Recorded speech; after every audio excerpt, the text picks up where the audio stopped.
அன்பு தமிழ் மக்களே வணக்கம். இஸ்ரேல் நாட்டின் மேல் தாக்குதல் நடத்திய ஹமாஸுக்கு ஆண்டவன் நவம்பர் 17 அன்று ஒரு பரிசை கொடுத்திருக்கிறான் தெரியுமா? காசா நிலப்பகுதியில் 4 நாட்களாக அடைமழை பெய்து கொண்டு இருக்கிறது.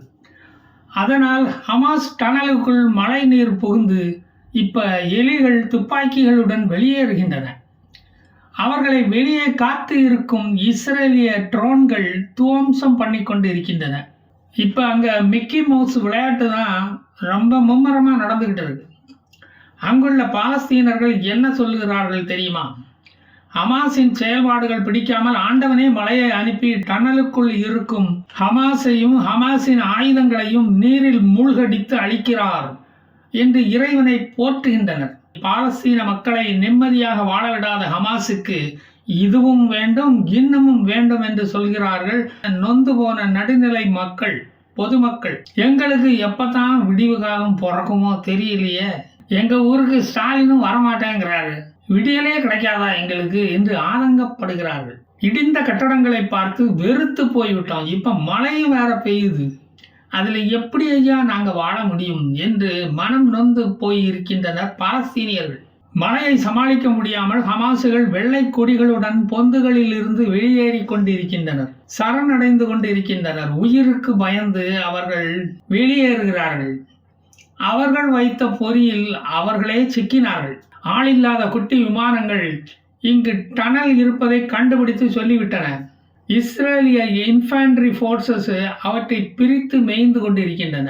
இன்ஃபேண்ட்ரி ஃபோர்ஸஸ் டனலை நெருங்கிய போது சுற்றி இருந்த கட்டடங்களில் இருந்து ஹமாஸின் சீடர்களின் துப்பாக்கிகள் முழங்கின.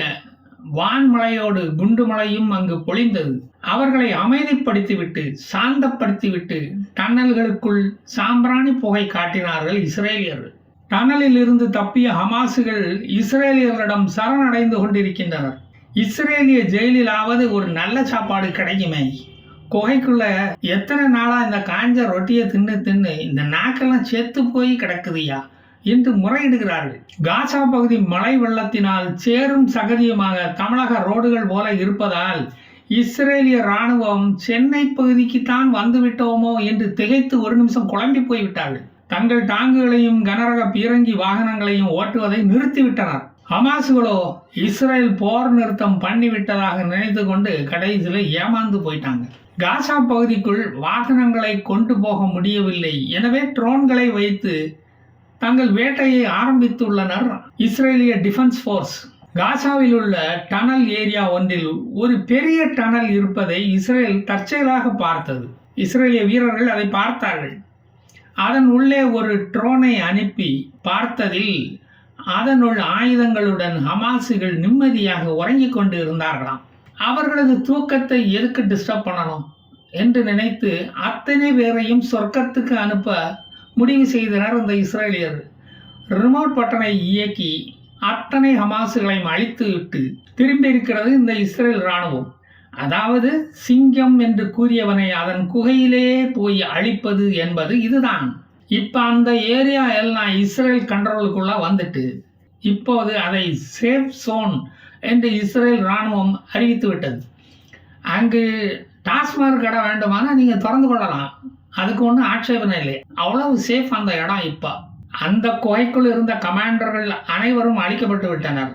அவர்கள் பதுக்கி வைத்திருந்த அவர்களுடைய ராக்கெட்டுகள் வெடிகுண்டுகளை வெடிக்க வைத்து அவர்கள் கொல்லப்பட்டுள்ளனர். இதுதான் சொந்த காசுல சூனியம் வைக்கிறது என்பது.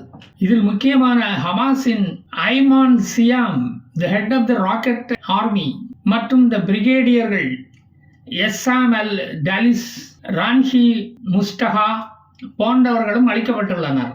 அதில் ஐமான் சியாம் 2019 நடத்தப்பட்ட தாக்குதலில் இறந்து விட்டதாக இஸ்ரேலியர்களால் கருதப்பட்டவன். இந்த அண்ணாச்சி இப்பத்தான் இறந்து இருக்கிறான் என்பதை அறிந்து இஸ்ரேல் இராணுவமே கொஞ்சம் அதிர்ந்து போய்விட்டது. இவன் ஜகஜால கில்லாடியா இருப்பான் போல இருக்க என்று வடிவேலு மாதிரி ரொம்பவே குழம்பி போய்விட்டார்கள். இப்படி முக்கிய ஹமாஸ் கழக செயல் வீரர்கள் அனைவரையும் இஸ்ரேலிய ட்ரோன்கள் கனக்கச்சிதமாக அழித்து முடித்துள்ளது. திடீரென்று ஒரு நாள் ஹமாஸ் நடத்தி வந்த அல் அக்ஸா டிவியில் ஒரு அறிவிப்பு வந்தது, ஃபிளாஷ் நியூஸ். காசா பகுதி மக்களே, உங்கள் உடைமைகளை எடுத்துக்கொண்டு வீட்டை காலி பண்ணிக்கிட்டு சேஃபான இடத்தை நோக்கி போங்க. காசாவில் நாங்கள் ஹெவியாக அட்டாக் பண்ண போகிறோம். 12 மணி நேரம் தான் உங்களுக்கு டைம். நீங்கள் காலி பண்ணிக்கொண்டு இந்த இடத்தை விட்டு வெளியேறுங்கள் என்று அந்த ஃப்ளாஷ் நியூஸ் அறிவிப்பு வந்தது. அது ஹமாஸுக்கு சொந்தமான டிவி. இதென்னடா இது, ஹமாஸுக்கு வந்த சோதனை? வேற ஒன்றும் இல்லைங்க, இஸ்ரேல் அல் அக்ஸா டிவியை ஹேக் பண்ணிட்டாங்க. அந்த அறிவிப்பை வெளியிட்டு விட்டது இஸ்ரேல். அதை பார்த்த ஹமாஸே அரண்டு விட்டது. அதுக்கு பிறகு அவங்கள துவச்சி காயப்பட்டது தான் உங்களுக்கு தெரியுமே, டிவியில் தான் பார்த்துருப்பீங்களே. இஸ்ரேலும் 2005இல் ஒரு தவறு செய்துள்ளது. காசா நிலப்பகுதிக்கு தேர்தல் நடத்தி அதை தனி நாடாக பாலஸ்தீனியர்களுக்கு கொடுத்து விடலாம் என்று முடிவு பண்ணி அவர்கள் தனி அரசாங்கத்தை நடத்தி கொள்ளலாம் என்று முடிவெடுத்து தேர்தல் தேதியை அறிவித்து விட்டார்கள். தேர்தல் நடத்தப்போவதை அறிந்த யாசர் அரஃபத், அதாவது இந்த பாலஸ்தீன விடுதலை இயக்கத்தின் தலைவர், தானும் தேர்தலில் குதிக்கப் போகிறேன் என்று அத்தனை நாள் டுனீசியாவில் மறைந்து வாழ்ந்து வந்தவர் பாலஸ்தீனத்துக்கு ஓடி வந்தார். நேராக பிரசாந்த் கிஷோரையெல்லாம் போய் பார்க்கல, நேராக பாலஸ்தீனத்துக்கு தான் வந்தார். பாலஸ்தீன மக்களிடம் ஏற்கனவே நன்மதிப்பை பெற்றவர் அவர். தனி அரசாங்கம் அமைத்து விட வேண்டும் என்று நினைத்துதான் அவர் பாலஸ்தீனம் வந்தார். ஆனால் இஸ்ரேலுக்கு பல குடைச்சலை முன்பு கொடுத்தவர் என்பதால் அவரை எப்படியும் தேர்தலில் தோற்கடிக்க வேண்டும் என்று இஸ்ரேல் நினைத்தது. அதுதான் மிகப்பெரிய தவறாகிவிட்டது. தமிழக மக்கள் மாதிரி லேட்டாக தான் அவங்களுக்கு அது புரிந்தது. யாசர் அரஃபத் அங்கிருந்து ஓடி போய் இருந்ததால், அந்த சமயம் பாலஸ்தீனர்களை வழிநடத்த யாரும் இல்லாததால் ஹமாஸ் என்ற இளைஞர் அமைப்பு அப்போது தோன்றி இருந்தது. எனவே இஸ்ரேல் அந்த சமயத்தில் ஹமாஸை தேர்தலில் ஆதரித்து பொருள் உதவியும் செய்து அவர்களை ஜெயிக்க வைத்தது. இவன் பின்னாளில் துப்பாக்கியை நம்ம பக்கம் திருப்புவான்னு அந்த இஸ்ரேலுக்கு அப்போ தெரியல. அந்த தேர்தலில் மிதவாதியாக செயல்பட்ட யாசர் அரஃபத் தோற்கடிக்கப்பட்டார்.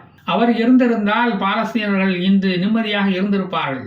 ஹமாஸ் வென்றது அந்த தேர்தலில், ஆட்சியை பிடித்து அரசாங்கம் அமைத்தது. 2005க்கு பிறகு இன்று வரை மறு தேர்தலை நடத்தவில்லைன்னா பார்த்துக்குங்க. அங்கே உள்ள ஜனநாயகத்தை நீங்கள் புரிந்து கொள்ளலாம். ஹமாஸ் ஒரு ரஷ்ய சர்வாதிகாரி போல் நடந்து கொண்டது. அந்த ரஷ்ய சர்வாதிகாரி யாருன்னு தெரிஞ்சுக்கிறதுக்கு ரொம்ப உங்களுக்கு ஆவலா இருக்கா? அதன் பிறகு அங்கு விடியலே இன்று வரை வரவில்லை அப்படின்னா பார்த்துக்குங்களேன். கத்தார், சிரியா, சவுதி, லெபனான் போன்ற நாடுகளுடன் உறவை வளர்த்து கொண்டு நிதி உதவி பெற்று நாட்டு மக்களுக்கு ஒன்றுமே செய்யாமல் இஸ்ரேலை அழிப்பதற்கு குண்டு தயாரிப்பு, ஆயுதம் சேகரிப்பு, இதில் தான் ஈடுபட்டது இந்த ஹமாஸ் அரசாங்கம். பாலஸ்தீனத்தில் தொழில் வளம் பெருக வேண்டாமா? கையெறி குண்டு தயாரிப்பது எப்படி என்று தன் நாட்டு மக்களுக்கு அது கற்றுக் கொடுத்தது இலவசமாக. மற்ற நாடுகளுக்கு ஆயுத ஏற்றுமதி செய்ய வேண்டாமா? மற்ற நாடுகள் நிம்மதியாக வாழ்வதை பொறுத்து கொண்டு இருக்கலாமா? பாலஸ்தீனத்தை 500வது இடத்திலிருந்து முதல் இடத்துக்கு கொண்டு போவது பின்ன எப்படி? இஸ்ரேலியர்களை விரட்டிவிட்டு அவர்களின் நாட்டை பிடிப்பதிலேயே குறியாக இருந்தது ஹமாஸ். அதாவது உண்ட வீட்டுக்கு ரெண்டகம் செய்வதிலேயே கவனமாக இருந்தார்கள். இத்தனைக்கும் இஸ்ரேல் பாலஸ்தீனர்களுக்கு வேலை வாய்ப்புகளை வழங்கினார்கள். அவர்களுடைய கல்வி, மருத்துவம் இதில் கவனம் செலுத்தினார்கள். பாலஸ்தீனர்களுக்கு மின்சார இணைப்பு, பெட்ரோல் விநியோகம், டெலிகம்யூனிகேஷன், இன்டர்நெட் வசதி, குடிநீர் வசதி, பேங்க் கடன் போன்ற உதவிகளை இஸ்ரேலியர்கள் செய்தார்கள். காசாவில் இருந்து நிறைய பேர் தினமும் பஸ்ஸில் ஃபுட்பாலில் தொத்திக்கிட்டு இஸ்ரேல் நாட்டுக்குள்ளே போய் வேலைக்கு போயிட்டு வந்தாங்க ஐயா. பாலஸ்தீனர்களின் பொருளாதாரமும் வளர்ந்தது, அவர்களின் பர்சும் கனமானது. இஸ்லாமியர் என்று வேறுபாடு காட்டாமல் இஸ்ரேலிய ஆர்மியிலும் அவர்களை சேர்த்து கொண்டார்கள். அவர்களும் இஸ்ரேலுக்கு ஆதரவாகவே செயல்பட்டார்கள். தான் முதலில் ஒரு இஸ்ரேலிய நாட்டுக்காரன், அதன் பிறகுதான் நான் முஸ்லீம் என்று நெஞ்சை நிமிர்த்தி கூறினார்கள். பாலஸ்தீனியர்களும் இஸ்ரேலியருடன் நட்பாகவே பழக விரும்பினார்கள். ஹமாஸ் ஆட்சியாளர்கள் தான் அதை விரும்பவில்லை. மக்களை ஒட்ட விடாமல் தடுத்தனர். அவர்களுக்குள் விரோதம் குறையாமல் பார்த்து கொண்டனர். என்னையும் என் குடும்பத்தையும் வாழ வைக்கும் இஸ்ரேல் தான் என் நாடு என்று சொல்கிற அளவுக்கு இஸ்ரேலுக்கு ஆதரவாகவே இணக்கமாக இருந்துள்ளனர் இந்த பாலஸ்தீனர்கள். இந்த ஹமாஸின் டெண்டக்கிள்ஸ் சிரியா, லெபனான், ஈரான் வரை வியாபிக்க ஆரம்பித்தது. ஹிஸ்புல்லா தீவிரவாத அமைப்புடன் தொடர்பு ஏற்படுத்தி கொண்டு ஒரு வெடிகுண்டு கூட்டணியை போட்டுக்கொண்டார்கள். சமீபத்தில் கூட அமெரிக்க விமானப்படை சிரியாவுக்குள் நுழைந்து ஏர் ஸ்ட்ரைக் நடத்தியதை நீங்கள் பத்திரிகைகளில் படித்திருப்பீர்கள். ஈரானியன் ரெவல்யூஷனரி கார்டு என்ற அமைப்பு சிரியாவில் இருந்து கொண்டு செயல்பட்டு கொண்டு அமெரிக்கர்களை தாக்குவதையே ஒரு கொள்கையாக வைத்துக்கொண்டு இருந்தனர். அமெரிக்கர்கள் அங்கு போய் அதன் கூடாரங்களையும் சாமான் செட்டுகளையும் அழித்தனர். பால்கோட் அட்டாக்கிற்கு ஆதாரம் இருக்கான்னு கேட்டது போல அங்கு யாரும் அப்படி கேட்கவில்லை. அக்டோபர் 7 ஹமாஸ் தாக்குதலுக்கு பிறகு சிரியாவில் தீபாவளி பட்டாசு சத்தம் அதிகமாக கேட்டதற்கு இதுதான் காரணம். அமெரிக்காவின் கைங்கரியம். இதில் 14 ஹிஸ்புல்லா தீவிரவாதிகள் கொல்லப்பட்டனர். வீரமரணம் அடைந்தார்கள். கல்யாண வீடு மாதிரி அடிக்கடி ட்ரோன்கள் அங்கும் இங்குமாக அனுப்பி அமெரிக்கர்களை வேவு பார்த்து கொண்டு இருந்த ஹிஸ்புல்லாக்களுக்கு இது ஒரு மரண அடியாக இருந்தது. ஹமாஸ் இஸ்ரேல் மீது தாக்குதல் தொடங்கிய பிறகு அதன் பல லீடர்களை இழந்துள்ளது. ஹமாஸின் தோல்வியை பார்த்து பலர் அந்த அமைப்பில் இருந்து சொல்லாமல் கொள்ளாமல் ஓடிவிட்டார்கள். வேறு கட்சியில் போய் இன்னும் சேரல, அவ்வளவுதான். அக்டோபர் 7 அன்று நடந்த தாக்குதலில் ஈடுபட்ட எலைட் நக்பா படை தலைவன் அகமது மௌசா கொல்லப்பட்டு விட்டான். மொசாதுக்கு உள்ள போய் தாக்குவதுதான் அவனது லட்சியமாக இருந்தது. 1000 தலை வாங்கிய அபூர்வ சிந்தாமணிகள் இஸ்ரேலியர்களால் கொல்லப்பட்டனர். ஷின்பெட் செக்யூரிட்டி ஏஜென்சி என்ற அமைப்பு தான் ஹமாஸ் தலைவர்கள் எங்கு எங்கு பதுங்கியுள்ளார்கள், எந்தெந்த டனல்களில் யார் யார் இருக்கிறார்கள் என்ற தகவலை இஸ்ரேலுக்கு கொடுத்தது. அதை வைத்துதான் துல்லியமாக அவர்கள் இருந்த எரி வலைகளை தாக்கி இஸ்ரேல் அழித்தது. யாயா சின்வர், அவரது சகோதரர் முகமது சின்வர், இவர்கள் ஒரு குகையில் மாட்டிக்கொண்டு இருக்கிறார்கள். அவர்கள்தான் இந்த அக்டோபர் 7 தாக்குதலுக்கு மூல காரணமாக திட்டமிட்டவர்கள். இப்போது வலைக்குள் இருந்து முழிக்கிறார்கள்.